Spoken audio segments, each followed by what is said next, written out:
Good morning प्यारे बच्चों, कैसे हैं आप सब। आज एक बहुत ही अच्छी कहानी जो हमें बहुत सबक भी देगी उसके बारे में मैं बात करूंगी। कहानी का नाम है मोबाइल की चोरी। बच्चों, आर्यन अपने कुछ दोस्तों के साथ, एक लड़का था आर्यन छोटा सा, वो अपने कुछ दोस्तों के साथ अपने मामा जी के घर फार्म हाउस पर रहने के लिए गया। वहाँ उसे बहुत मज़ा आता था, उसके सारे दोस्त भी थे क्योंकि, और उसके मामा मामी भी बहुत अच्छे थे। तो वो खूब खेलते वहाँ पर, खूब मस्ती करते, खूब कभी इधर जाते घूमने, कभी उधर जाते। एक दिन उसने देखा कि मामा जी सुबह सुबह पौधों को पानी दे रहे हैं पाइप से, और पौधों को पानी देने के बाद में जब वो वापस आने लगे तो उन्होंने देखा, अरे मेरा मोबाइल कहाँ चला गया, मेरा मोबाइल नहीं है मेरे पास। तो आर्यन ने कहा कि मामा जी कहीं ऐसा तो नहीं है आप कहीं घर में रख के भूल गए हों। उसने कहा नहीं, मैं तो जब पौधों को पानी दिया था तो मैंने यहाँ सीढ़ियों के ऊपर मोबाइल रखा था। तो आर्यन बोला, मामा जी ऐसा तो नहीं है मामी जी ले गई हो उठा कर कि कभी उसमें पानी गिर जाए या मिट्टी लग जाए। तो मामी जी से पूछा गया, मामी जी बोली नहीं, मैं तो अपने काम में लगी हुई थी बच्चों, तुम्हारे लिए नाश्ता बना रही थी, मैं तो बाहर गई ही नहीं। अब मामा जी तो बहुत परेशान हुए। उन्होंने मामी जी के फ़ोन से फ़ोन किया, अपने फ़ोन पर तो मोबाइल आ रहा था कि your phone is currently switched off, this phone is currently switched off, इस समय ये बंद है। अब आर्यन ने कहा कि मामा जी कौन कौन आया अब तक। उसने कहा, मामा जी बोले कि सुबह ब्रेड वाला आया, दूध वाला आया जो हमें दूध देकर जाता है, ब्रेड देकर जाता है, और अखबार वाला आया। तो वो तो आते हैं और अपना देकर चले जाते हैं। तो उसने आर्यन ने कहा, मामा जी आप बेफिक्र रहिए, मैं भी जासूस हूँ और मैं आपका फ़ोन ढूंढ ही लूँगा। वो वहाँ गया जहाँ पर मोबाइल रखा हुआ था। उसने पूछा, उसने देखा कि एक जगह एक टोकरी जैसा निशान बना हुआ है और मिट्टी में। तो उसने कहा, ये कैसा निशान है। सोचने लगा, फिर बोला, चलिए मामा जी कल आपका मोबाइल हम ढूंढ ही लेंगे।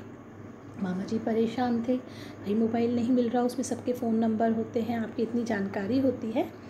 तो अगले दिन सुबह फिर आर्यन जल्दी उठ गया और बोला कि आज मैं पूरा देखूंगा कौन आता है कौन नहीं आता।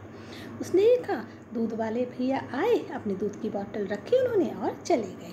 फिर देखा अखबार वाला आया, अखबार उसने डाला और चला गया। फिर उसने देखा ब्रेड वाला आया, एक 15-16 साल का लड़का था, वो आया और उसने ब्रेड रखी और वो जाने लगा।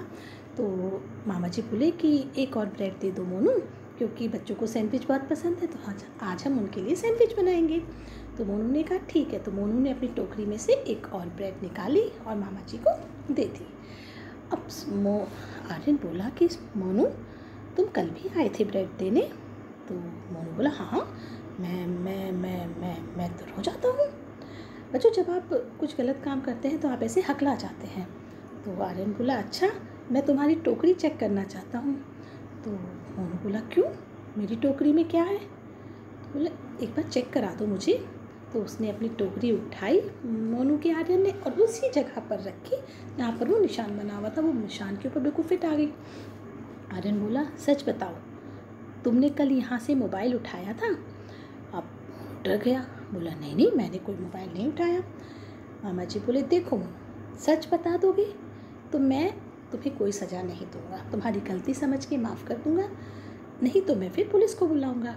अब मोनू डर गया, बोला, सर मैंने आपका मोबाइल उठाया था, मैं कल जब यहाँ आया ब्रेड देने तो मैंने देखा मोबाइल रखा है, इतना अच्छा 20-25 हज़ार का मोबाइल है ये, और मेरे पास मोबाइल था नहीं, मैं बहुत दिनों से लेना चाहता था कि मैं भी उसमें गाने सुन सकूं, अच्छी अच्छी पिक्स ले सकूं, उसमें गेम्स खेल सकूं बहुत अच्छे अच्छे से, जैसे सब खेलते हैं आजकल, मेरा भी मन करता है, लेकिन मेरे पास इतना पैसा नहीं था। तो मैंने कल वो टोकरी नीचे रख के अपनी ब्रेड सेट करने के लिए, और मैंने टोकरी वहाँ रखी और मैंने उसमें मोबाइल को उठा लिया।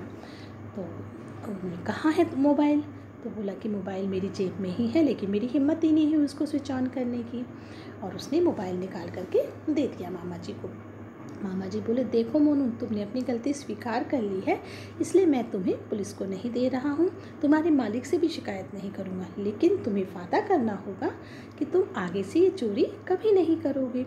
मोनू को सबक मिल चुका था और मोनू ने कहा कि मुझे माफ़ कर दीजिए मामा जी, मैं बिल्कुल भी ऐसा कोई काम नहीं करूँगा कि जो मेरे माँ बाप को नीचा देखना पड़े। और इस तरीके से मोबाइल भी मिल गया और मोनू भी सुधर गया। धन्यवाद।